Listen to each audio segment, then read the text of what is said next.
Hi, Hotties. Welcome back to Hoops for Hotties, the one and only sports show for the girls, the gays, the theys, and the straight men who don't admit they don't know anything about sports. And today, I'm so excited to be starting a new series called NBA 101, where I break down everything you need to know to tune into the NBA and actually know what the hell is going on. Today, I'm going to start with the basics, the positions, what you need to know, how the game works, and then we're going to get into a little bit more of the specifics as we go throughout the series.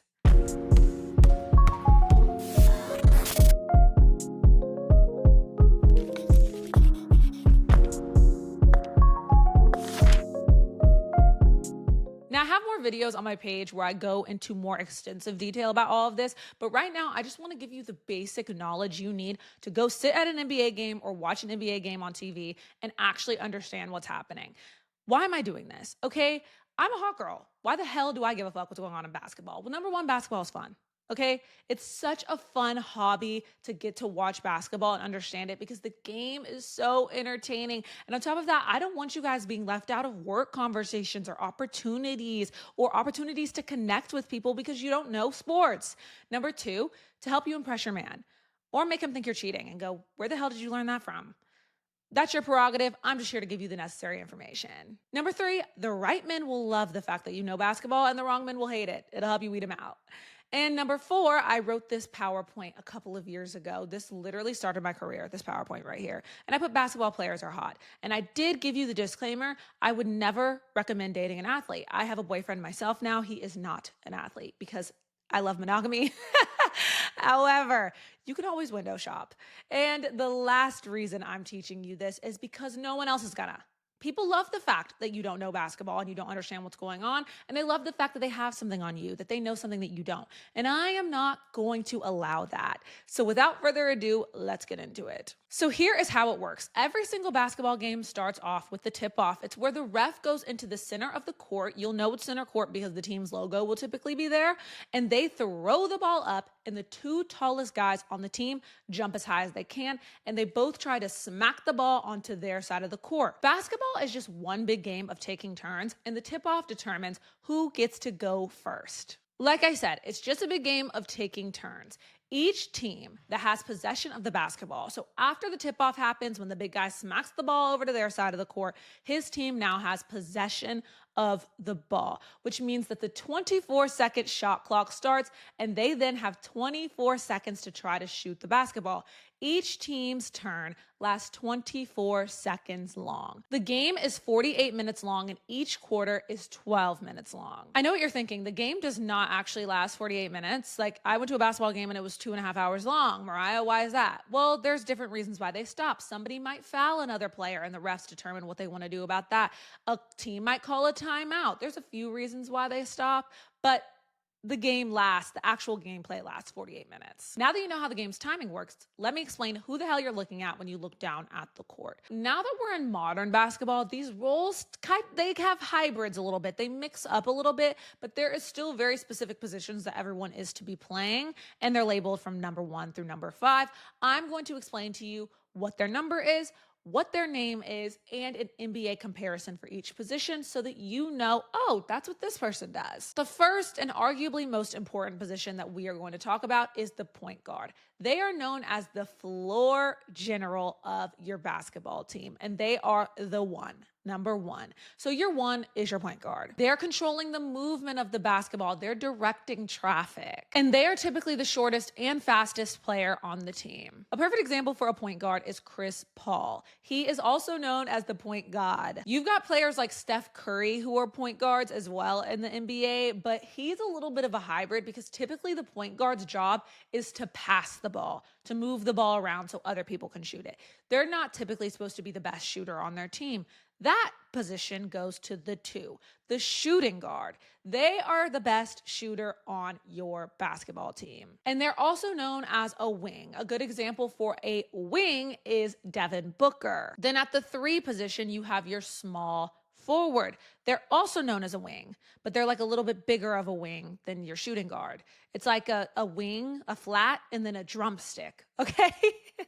They're your drumstick. They're typically a little bit more versatile than your shooting guard because they're a little bit bigger than them. So they can get in the lane with the bigger guys, and they can shoot closer to the basket and stuff because they're typically a little bit taller than your two. One of their main objectives on the basketball court is to get into the lane. Because they're a little bit bigger, they can do that, go straight into traffic where some of the bigger guys are, and hopefully get them to foul them, okay? And get to the free throw line.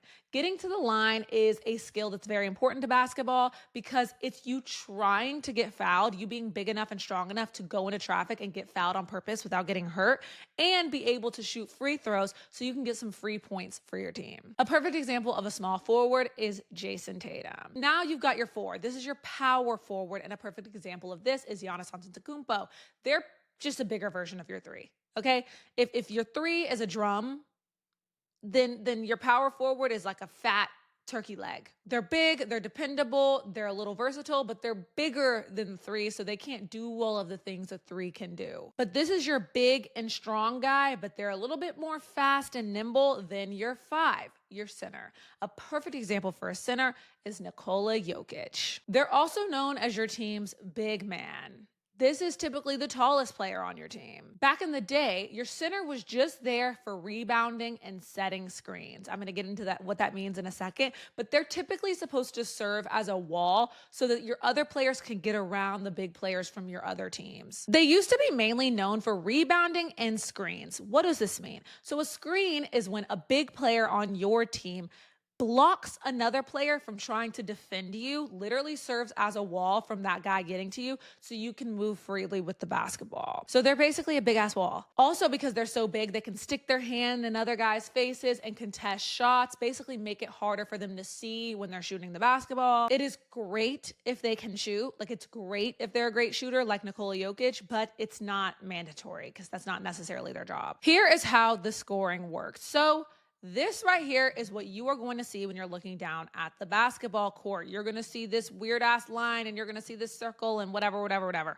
All you need to know is that if you shoot outside of this line, this big old line right here, that is called the arc. If you shoot outside of that line, your shot is worth 3 points, okay? If you shoot inside of that line, anywhere inside of that line, that shot is worth 2 points. Now, if you are fouled, you will have an opportunity to go stand at this line while everybody else stands on the lines on the sides. None of them are allowed to touch you while you're shooting the ball, and each of these shots, if you make them, are worth 1 point. Those are free throws, and they're called free because nobody is defending you. You're typically awarded free throws if you're fouled while you're trying to shoot the basketball because they illegally stopped you from being able to shoot, so now you get a free opportunity to get to shoot and get some points. Because had they not been in your way, you probably would have gotten points anyway. Now, based on what you've known already, here is some basketball lingo I feel like you need to know. Number one is and one. So you get the points from the shot that you made while somebody was fouling you. Somebody's literally like pushing you down on the ground and you still made the ball on the hoop. So you get those 2 points. But then because they fouled you, you still get to shoot free throws. So you get another one and one. So you'll typically see when this happens, the player will go and one. They love that shit because it means that they did something really hard to do. They made a basket while being fouled. An assist, okay. So typically with basketball stats, the 3 most important pillars are points, which are an accumulation of all the points you earned from baskets that you made and free throws that you shot. Number 2 is rebounds, which I'll get into in just a second. And number 3 is assists. So remember when I was talking to you about the point guard and how their job is to be the floor general and to direct traffic on the team? Why would you want to do that? I mean, that's not very glamorous. You're not getting to shoot and make baskets and you don't get any of the glory. Like, what do you get from that? Well, the point guard typically gets a lot of assists. That means that if the point guard, so if Chris Paul passes the ball to Devin Booker, they don't play together, but let's just say they do. They used to actually. If Chris Paul passes the ball to Devin Booker and Devin Booker then makes the shot, Chris Paul gets an assist on his record because he assisted him in making that basket. Does that make sense? Because if Chris Paul gave him a shitty pass, he wouldn't have been able to make that basket. It's kind of like how in football, the quarterback looks good when they pass a really long ball to the end zone and a wide receiver catches it and scores a touchdown. The wide receiver isn't the only one who gets credit for catching it. The quarterback also gets credit for throwing it. Now, the second most important stat in basketball is rebounds, okay? Rebounds. So let's go back to our analogy of taking turns. When it's your 24-second turn with the basketball, if you make the ball into the hoop before the 24 seconds is over, based on where you're standing on the court, if you're outside the arc, you earn 3 points. If you're inside the arc, you earn 2 points, right? Then it becomes the other team's turn to try to score a basket. Now, if you miss that shot, if you shoot the ball and it bounces off the rim, you don't make it into the hoop, then it becomes anybody's opportunity to grab that ball and make it their team's turn again. That is called rebounding. So let's say you're up there, you shoot the ball, you miss it, and the other team catches it. That person got a rebound. Rebounds are important because it's how you are going to give your team opportunities and turns to score the ball. That's one of the main jobs of the center. Because they're so big, they're typically going to be standing next to the basket. And if one of the smaller guys is standing outside the court and they miss a shot, the center will typically be standing underneath that basket so that they can secure a rebound and secure another turn for their team. Now, if you are able to secure 10 rebounds, 10 points, and 10 assists, that means that you scored a triple-double. A triple-double is when you have 3 double-digit figures in 3 different statistical categories. Typically, it's points, assists, and rebounds. Usually when you hear, oh, he had a triple-double, that means that he had a pretty well-rounded game. He was rebounding the ball when people were missing shots. He was getting his team more turns and opportunities with the basketball. He was also getting his teammates a lot of shots and opportunities to score the basketball, and he was getting a lot of points himself. Another piece of basketball lingo you're going to hear a lot when you're watching basketball is the paint.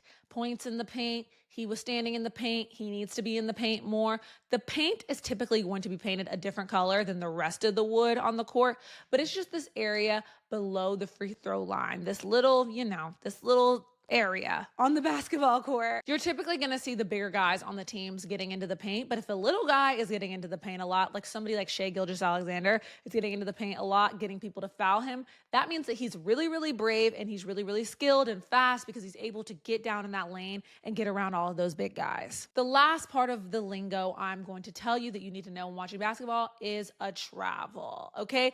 If you've ever been to a basketball game or watched basketball at a bar with people, you've probably heard this word a lot. Travel, travel, travel. A travel is basically holding the ball and walking around with it, okay? If you are playing basketball and you want to walk around with the basketball, you have to dribble it, okay? You can't just hold the basketball and walk around the court and be like, it's like trying to play soccer with your hands. You can't do it. If you are trying to walk around the court with the basketball, if you take 2 or more steps with the basketball in your hands without dribbling, that is a travel. You trying to travel around the world. You trying to fly the plane around the court with the basketball. You can't do that. It's illegal. Travel. So if you're watching basketball and you see a guy holding onto the ball a little bit too long and walking with it, you can scream out, travel! It's a little tip for the girls there. Now, going into the 2025-2026 basketball season, you know a little bit more than you might have known before. Hopefully this video was helpful, but make sure you keep it locked here on my channel to hear all you need to know about basketball. I love you guys. I mean it. And please stay locked on Hoops for Hotties. Bye.